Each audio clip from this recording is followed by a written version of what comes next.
The dust settled around Jack's boots as he stood at the edge of Martha Henderson's property, his hat clutched in weathered hands. 3 months behind on his ranch loan, with cattle dying from the drought and creditors circling like vultures, he'd come here as a last resort. Martha Henderson wasn't just any neighbor. She stood 6'4" in her stockings, with shoulders broad as a barn door and hands that could bend horseshoes. They called her the giant widow, though never to her face. Her late husband had been a small, quiet man who died 5 years back, leaving her with the largest spread in 3 counties and a daughter everyone whispered about. Jack knocked on the heavy oak door, each rap echoing his desperation. When Martha opened it, she had to duck slightly under the frame. Her steel-gray eyes studied him with an intensity that made him want to step backward, but pride kept his feet planted. She wore a simple cotton dress that did nothing to diminish her imposing presence. Her face was weathered from years under the sun, lined but not unkind. "Jack Morrison," she said, her voice deep and steady. "Heard you've fallen on hard times." He swallowed his pride along with the lump in his throat. "Yes? I came to ask if you'd consider buying my south pasture. I know it borders your land, and I need cash quick." Martha stepped aside, gesturing him into a parlor that smelled of pine and leather. Everything in the house seemed built to her scale: high ceilings, oversized furniture, doorways wider than standard. She poured him coffee from a pot that looked normal in her massive hands but would have been cumbersome in his. The silence stretched between them as she settled into a chair that groaned under her weight despite its sturdy construction. "I'm not interested in your land, Jack," she finally said. His heart sank like a stone down a well. She raised one large hand before he could protest. "But I have a different proposition, one that would solve both our problems."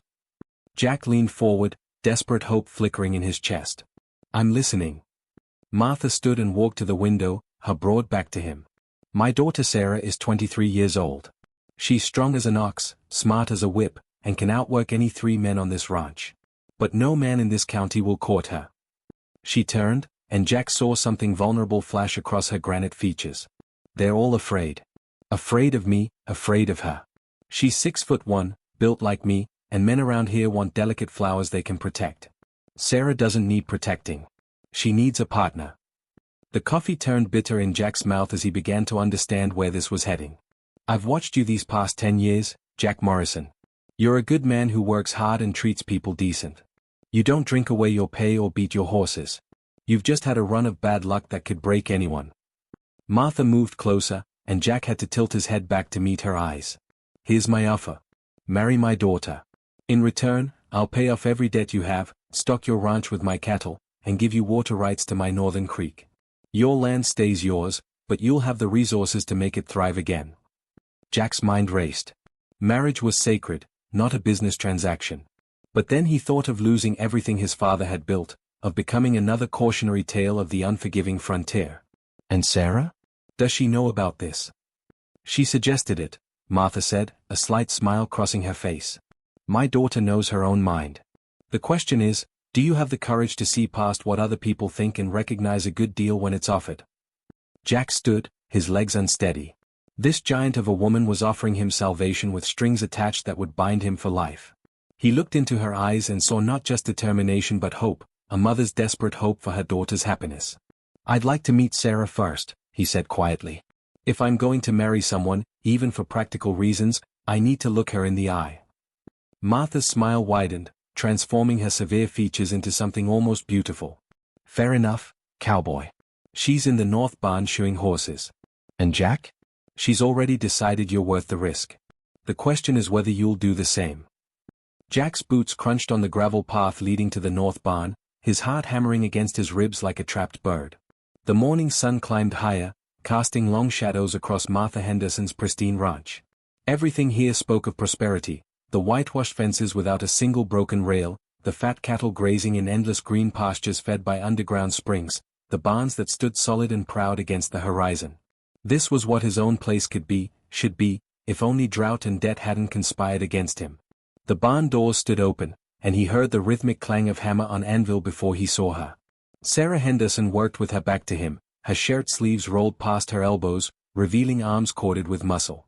She held a horse's hoof between her knees with casual strength, fitting a red-hot shoe against it. Steam hissed, and the smell of burning hoof filled the air. The horse, a massive draft animal that would have given most men trouble, stood docile as a lamb under her confident handling. "You can come in, Mr. Morrison," she said without turning around. "I heard you coming from 50 yards out. Those boots of yours squeak on the left side." Jack stepped inside, removing his hat. "Call me Jack. I suppose your mother told you why I'm here." "She did." Sarah finished nailing the shoe, set the hoof down, and straightened. When she turned to face him, Jack felt his breath catch. She was indeed built like her mother, tall and broad-shouldered, with the kind of frame that could work from sunup to sundown without complaint. But where Martha's features were severe, Sarah's held a softer quality. Her eyes were warm brown instead of steel gray, her face more oval than square, and when she met his gaze directly, he saw intelligence and something else, a weariness that came from years of being judged and found wanting by small-minded men. "I know what you're thinking," she said, wiping her hands on her leather apron. "You're thinking I'm too big, too strong, too much of everything a woman shouldn't be. You're wondering if you can stand being married to someone who could probably pin you in a wrestling match." "Actually," Jack said, surprising himself with his honesty, "I was thinking you have kind eyes and your work is neater than most farriers I've hired." Sarah blinked, clearly thrown off balance. A slight flush crept up her neck. "Well, that's different." She gestured to a pair of overturned buckets. "Sit. We should talk plain if we're going to make this work." They sat facing each other in the barn aisle, surrounded by the comfortable sounds of horses munching hay and pigeons cooing in the rafters. Sarah leaned forward, her large hands clasped between her knees. "I won't pretend this is a love match, Jack. I'm 23 years old, and I've never had a suitor who didn't run scared once he saw me standing next to my mother. I've made peace with being alone, but mother hasn't. She wants grandchildren and security for me before she's gone. This arrangement suits her protective nature." "And what about you?" Jack asked. "What does Sarah want?" She looked away, watching dust motes dance in the sunlight streaming through the barn door. "I want what every person wants, I suppose. Someone to talk to at the end of the day. Someone who sees me as more than just a curiosity or a beast of burden. I want children someday, a home that's mine to build with someone instead of just inheriting. I want to be chosen, even if the circumstances are unusual." Jack studied her profile, the strong jaw, the straight nose, the way her hair, brown as rich earth, escaped from its braid in wild curls around her face. She was handsome rather than pretty, striking rather than delicate. There was something honest about her, something real that he found himself drawn to. "I've got debts that would choke a horse," he said. "My ranch is dying, and I've got nothing to offer you but a name and hard work. This deal favors me so much it feels like robbery." Sarah turned back to him, and her smile was unexpectedly gentle. "You're offering me something no amount of money can buy, Jack Morrison. You're offering me a chance to be normal, to be married like any other woman, to build something with a partner. Yes, mother's money solves your problems, but you solve mine too.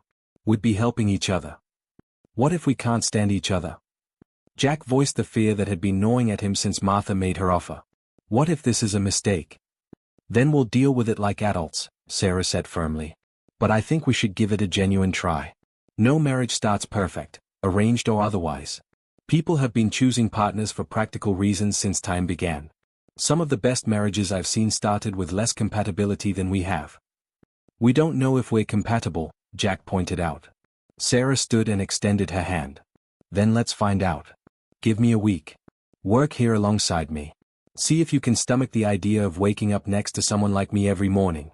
If after 7 days you can't do it, we'll call it off, and mother won't hold it against you.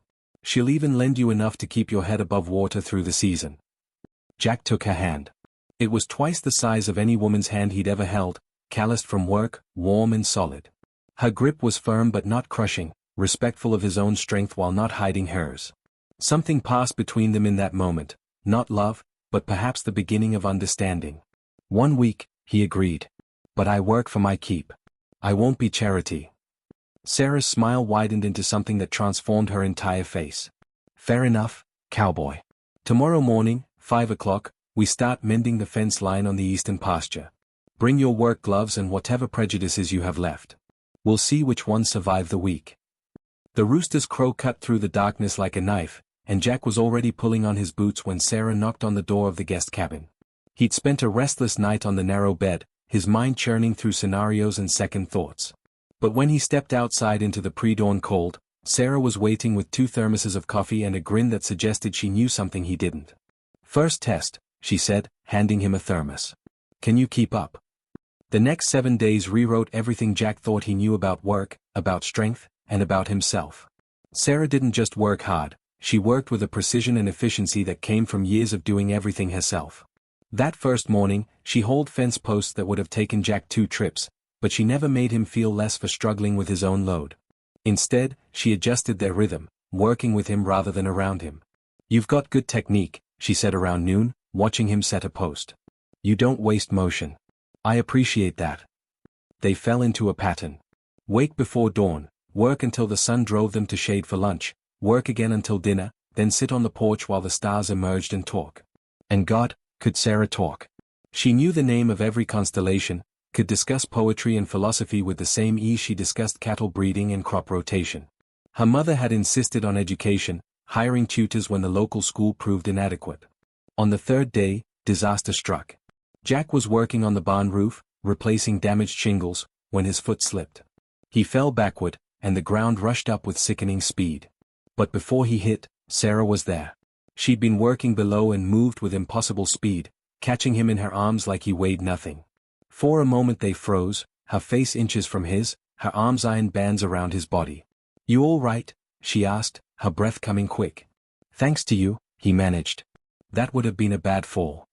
She set him down gently, almost reluctantly.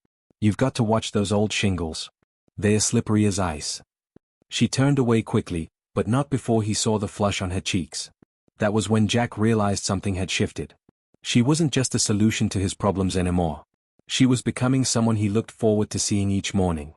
The 4th day brought rain, the first in months, and they worked in the downpour repairing a breach in the irrigation ditch.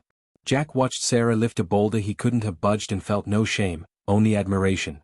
When she struggled with the engineering angle of redirecting water flow, he showed her a technique his father had taught him, and her face lit up with understanding. "We make a good team," she said over the sound of rushing water. "Yeah," Jack agreed. "We do." By the 5th day, Martha watched them from the porch with a satisfied expression. They developed a shorthand, finishing each other's sentences, anticipating needs before they were spoken. Jack found himself watching Sarah when she wasn't looking, the way her face relaxed when she talked to the horses, how she hummed old hymns while she worked, the unexpected grace in her movements despite her size. That evening, Sarah took him to her favorite spot on the ranch, a hilltop overlooking the valley. They sat on the grass as the sun painted the sky in shades of orange and purple. "My father proposed to Mother up here," Sarah said quietly. "He was terrified. She'd already turned down a dozen men, and he was shorter than her by 6 inches. But he said he loved her anyway, loved her because of who she was, not despite it." "What did she say?" Jack asked. "She said yes before he finished asking." Sarah plucked at the grass. "I've always wanted something like that. But I've also accepted I might never have it. This arrangement we're making, I can live with it being practical. But I want you to know I'll try to be a good wife to you, Jack. I'll try to make you happy." Jack reached over and took her hand. It still felt enormous in his, but now it felt right. "Sarah, I came here desperate and empty. These past 5 days, I felt alive again. You challenge me, make me laugh, and you see things in me I'd forgotten were there. I don't know if this is love yet, but I know I want to find out. I know that when I think about the future now, you're in it." She turned to him, and her eyes shimmered with tears she refused to let fall. "Really?" "Really," he said firmly. "And I need to tell you something. You're not too much of anything. You're exactly right. Any man who can't see that is a fool, and I'm done being a fool." On the 6th day, they rode out to check the boundary markers, just the two of them under the endless sky. Sarah showed him places she'd discovered as a child, secret springs and hidden meadows. Jack shared stories about his parents, about dreams he'd had before the drought crushed them. They talked about what their life together might look like, how they'd merge their properties, what they'd name their children. "I want at least 3, Sarah said. "And I won't care if they're big or small, sons or daughters. I just want them to know they're loved exactly as they are." "Sounds perfect," Jack said. The 7th day arrived too quickly. They worked in comfortable silence, clearing brush from the south pasture. As the sun began to set, they walked back toward the main house where Martha waited. Jack could feel Sarah's tension, the worry that he might have changed his mind. He stopped her before they reached the porch. "Sarah Henderson, I came here looking for a business arrangement. But somewhere between fence posts and starlight, I found something better. I found a partner, a friend, and maybe the start of something I never expected.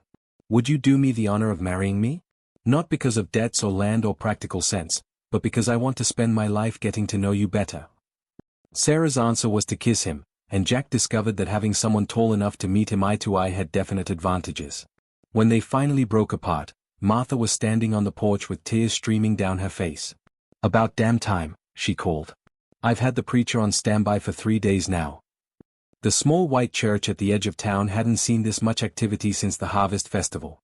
Jack stood at the altar in his best suit, cleaned and pressed for the occasion, watching the pews fill with curious townspeople.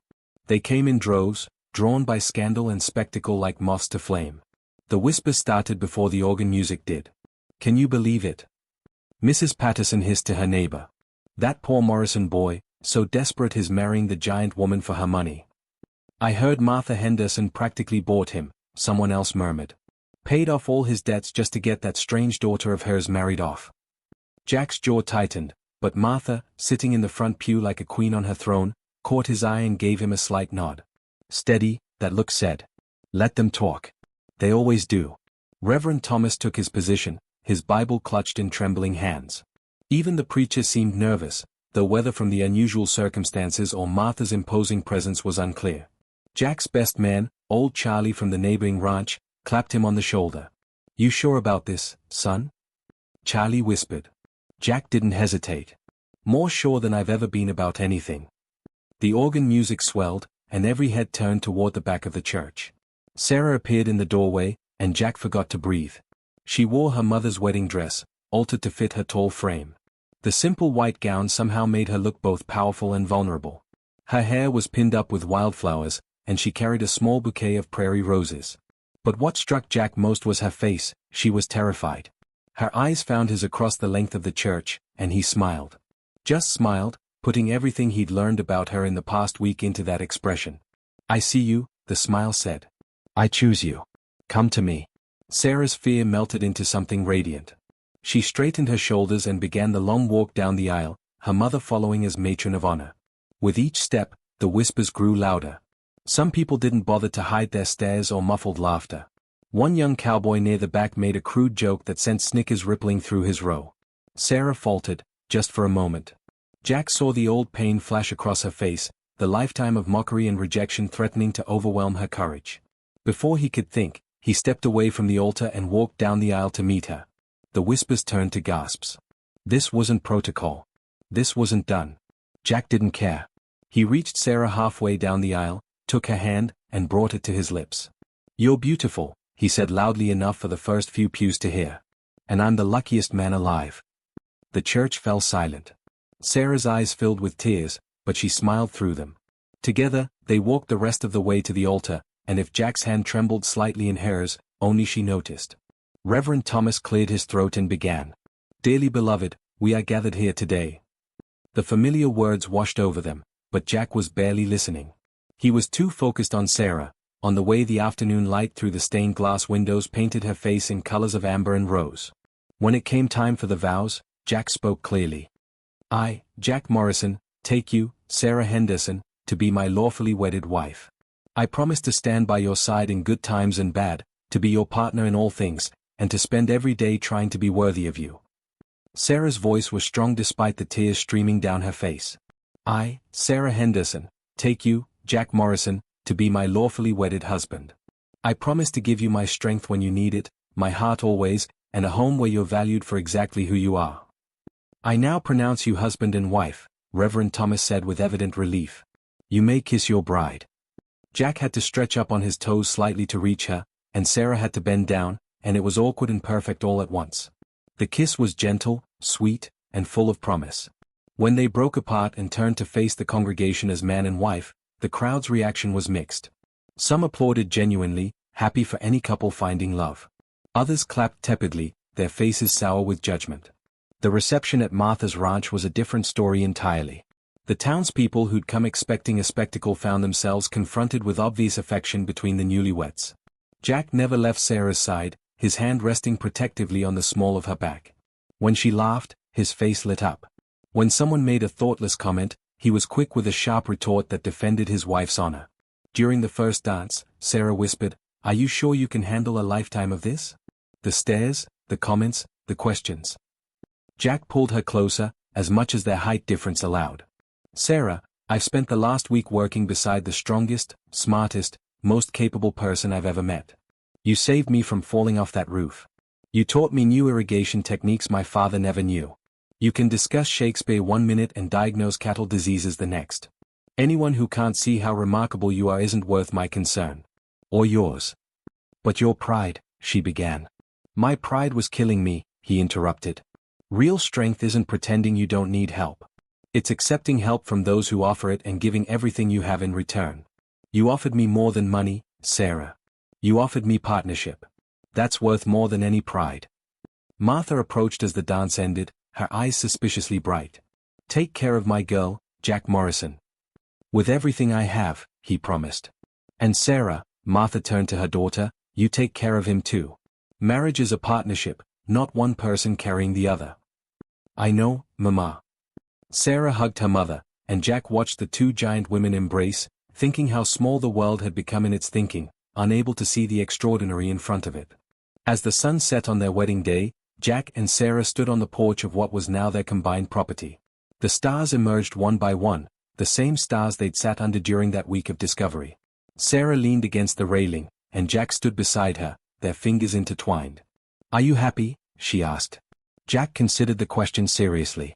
A month ago, he'd been drowning in debt and despair, seeing no future beyond loss and failure.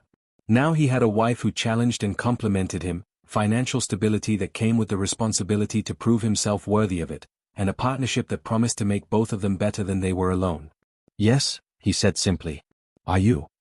Sarah turned to him, her face soft in the starlight. I've spent my whole life being too much for everyone around me. Too tall, too strong, too direct. With you, I'm just enough. So yes, Jack Morrison, I'm happy.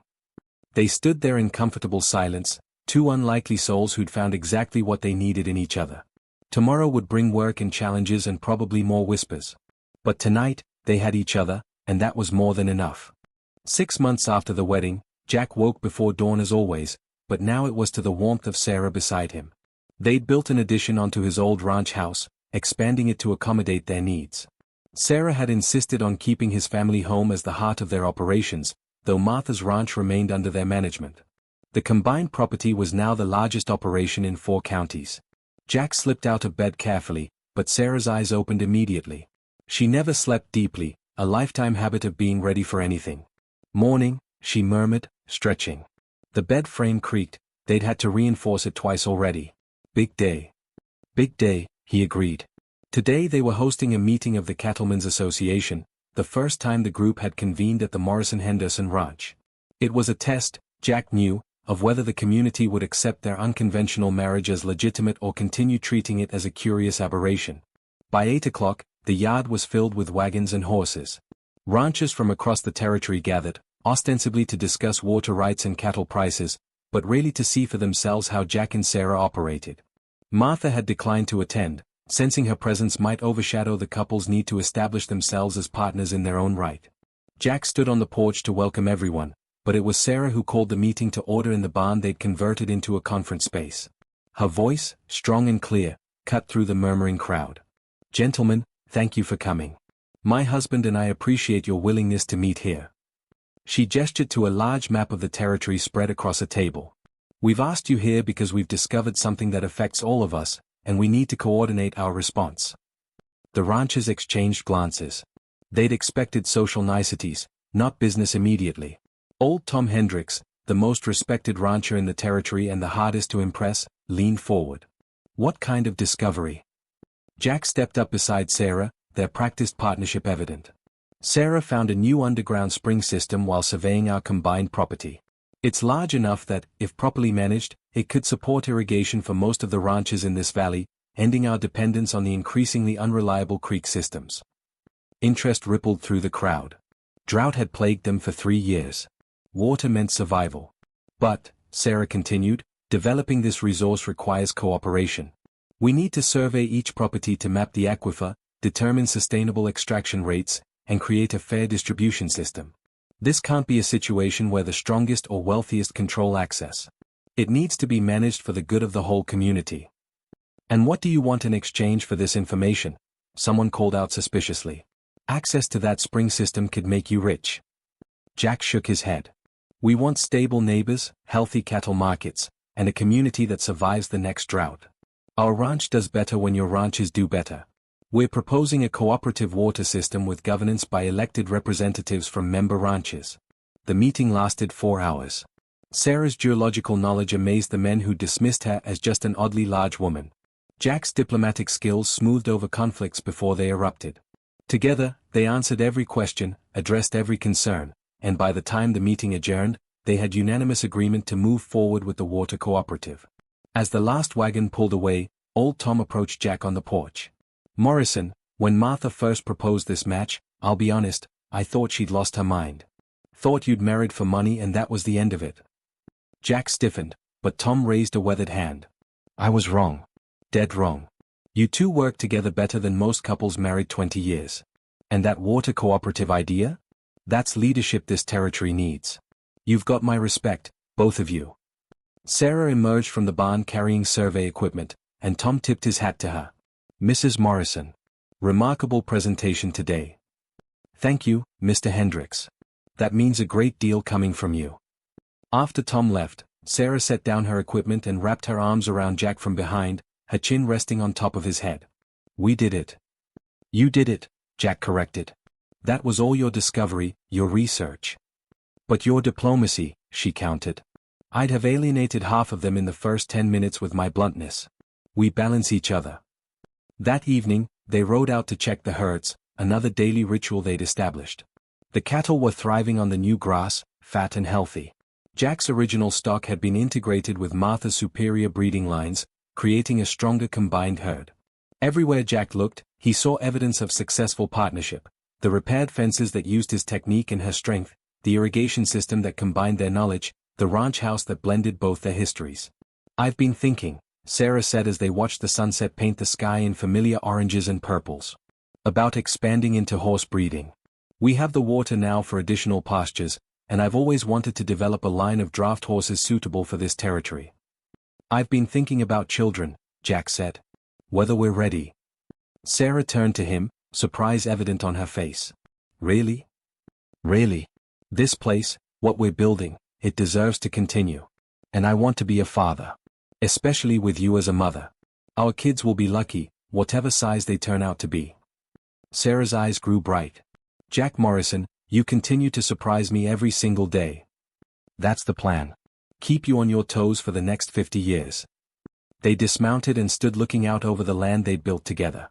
The struggles weren't over, there would be hard years ahead, disagreements, challenges neither could predict. But they faced them as partners, each bringing different strengths to the table. A year ago, Jack had come to Martha's door broken and desperate, seeing only an end. Instead, he'd found a beginning. He'd found Sarah, who challenged every assumption he'd had about strength, about marriage, about what partnership really meant. He'd learned that accepting help wasn't weakness, that unconventional arrangements could lead to genuine love, and that the right person made you better than you could ever be alone. I love you,